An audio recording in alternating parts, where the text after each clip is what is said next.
So mainit na po ang mantika. Ngayon po ay magluluto po tayo ng miswa na may pritong isda. At yung ginamit ko po yung sibuyas dahon, sibuyas bombay, kamatis at saka bawang. Yan po ang ginagamit ko para po masarap po ang ating ulam.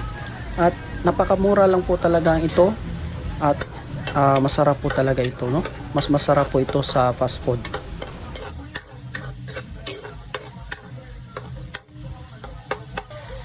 Pagkatapos lagyan po natin ng bitsin at saka ginisa, no, para mas masarap po yung ulam natin ngayon.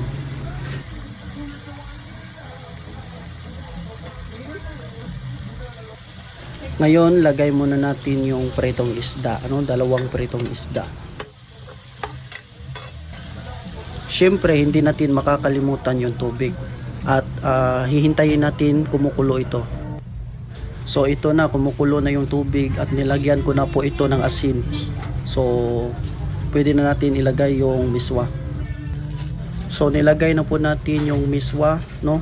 Pagkatapos hihintayin lang natin kahit 2 minutes lang, okay na ito. At napakasarap po ito.